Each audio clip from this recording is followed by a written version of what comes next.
નમસ્તે બાળમિત્રો, હું છું ગોકુળભાઈ ખાંભલા. આજે આપણે ધોરણ 7માં સંસ્કૃત વિષયમાં સત્ર બીજામાં પહેલો પાઠ છે તેની સમજૂતી લઈએ. પહેલો પાઠ છે પ્રહેલિકા, એટલે કે ઉખાણાઓ. ચાલો આ ઉખાણાઓ છે એનું પહેલાં આપણે વાંચન કરીએ, પછી એનું શબ્દશ અનુવાદ જોઈએ.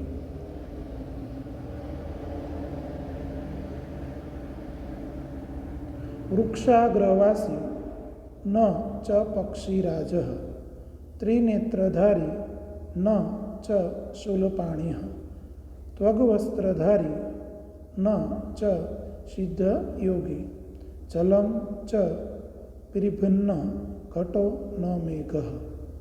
ચાલો આનું શબ્દશ અનુવાદ જોઈએ. વૃક્ષાગ્રવાસી એટલે કે વૃક્ષની કે ઝાડની ટોચ પર રહેનાર.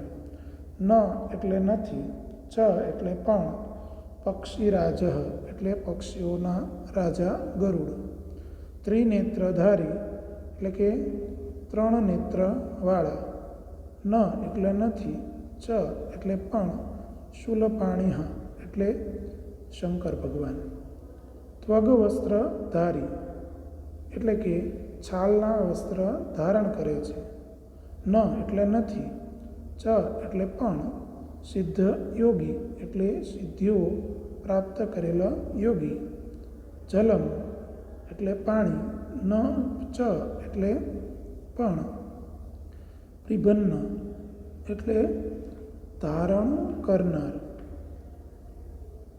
ઘટો એટલે ઘડો, ન એટલે નથી, મેઘ એટલે વાદળ. આખા શ્લોકનો અનુવાદ જોઈએ. ઝાડની ટોચ પર રહે છે પણ પક્ષીઓનો રાજા ગરુડ નથી, 3 નેત્રોવાળો છે પણ ત્રિશૂળ ધારણ કરનાર ભગવાન શંકર નથી, છાલના વસ્ત્ર ધારણ કરે છે પણ સિદ્ધિઓ પ્રાપ્ત કરેલો યોગી નથી, પાણી ધારણ કરે છે પણ ઘડો નથી કે વાદળ નથી. આ ઉખાણાનો જવાબ છે નાળિયેર. ચાલો આગળ જોઈએ. નર નારી સમુત્પન્ના સા સ્ત્રી દેહ વિવર્જિતા, અમુખી કુરુતે શબ્દમ જાતમાત્રા વિનિશ્યતિ. ચાલો શબ્દશ એનું ગુજરાતી જોઈએ.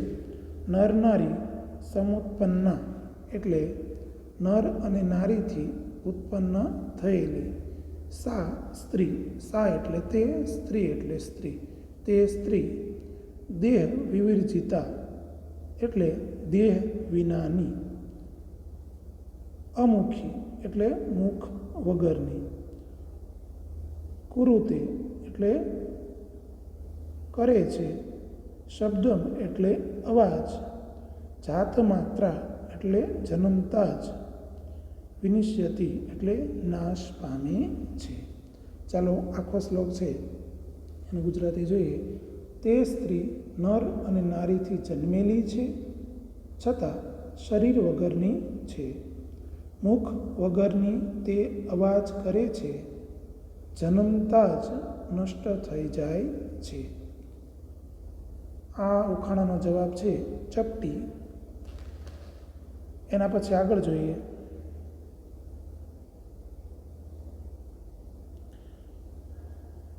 કૃષ્ણમુખી ન માર્જારી, દ્વિજીહ્વા ન ચ સર્પિણી, પંચભર્ત્રી ન પાંચાલી, યો જાનાતિ સહ પંડિત. ચાલો એનું શબ્દશ અનુવાદ જોઈએ. કૃષ્ણમુખી એટલે કાળા મુખ વાળી, ન એટલે નથી, માર્જારી એટલે બિલાડી, દ્વિજીહ્વા એટલે 2 જીભ વાળી, ન એટલે નથી, ચ એટલે પણ, સર્પિણી એટલે સાપણ, પંચભર્ત્રી એટલે 5 પતિઓ વાળી, ન એટલે નથી, પાંચાલી એટલે દ્રૌપદી, યો એટલે જેને, યો એટલે જે, જાનાતી એટલે જાણે, સ એટલે તે, પંડિત એટલે પંડિત છે. ચાલો આખું ગુજરાતી જોઈએ. તે કાળા મુખવાળી છે પણ બિલાડી નથી, અને 2 જીભવાળી છે પણ સાપણ નથી. તે 5 પતિઓવાળી છે પણ દ્રૌપદી નથી.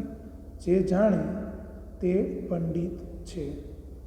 આનો જવાબ છે કલમ અથવા શાહીવાળી પેન. આગળનો શ્લોક જોઈએ.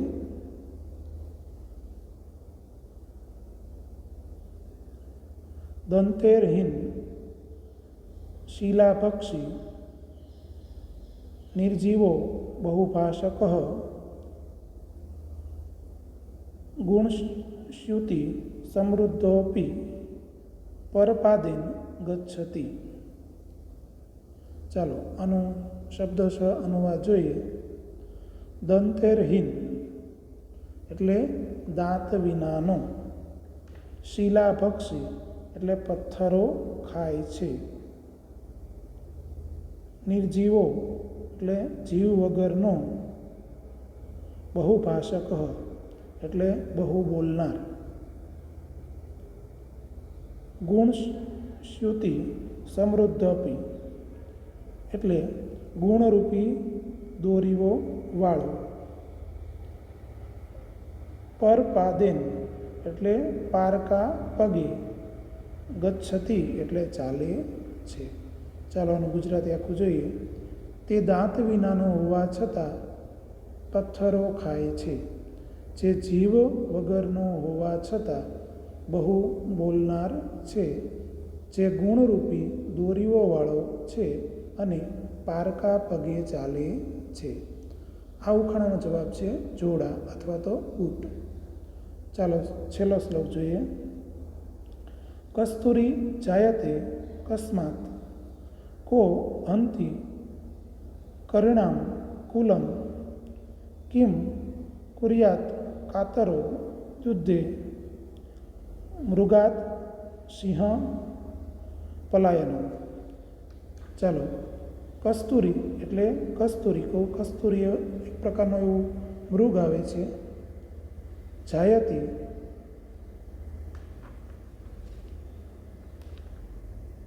જાયતે એટલે જન્મે છે. કસ્માત એટલે શેમાંથી, કો એટલે કોણ, હંતી એટલે મારી નાખે છે, પરિણામ કુલમ એટલે હાથીઓના ટોળાઓને, કિમ એટલે કોણ, કુર્યાત એટલે કરે છે, કાતરો એટલે કાયર, યુદ્ધેન એટલે યુદ્ધમાં, અને મૃગાત એટલે મૃગ, સિંહ એટલે સિંહ, પલાયનમ એટલે પલાયન અથવા તો ભાગી જવું. આખો શ્લોક છે એનું ગુજરાતી જોઈએ. કસ્તુરી શેમાંથી ઉત્પન્ન થાય છે, કોણ હાથીઓના ટોળાને મારી નાખે છે, કાયર માણસ યુદ્ધમાં શું કરે છે, અને છેલ્લે એના ત્રણેયના જવાબ આપ્યા છે કે કસ્તુરી મૃગ શેમાંથી ઉત્પન્ન થાય છે, તો કે મૃગમાંથી. કોણ હાથીઓના ટોળાને મારી નાખે છે, તો કે સિંહ. અને કાયર માણસ છે યુદ્ધમાં શું કરે છે, તો કે પલાયન અથવા તો ભાગી જાય છે. અસ્તુ બાલ મિત્રો.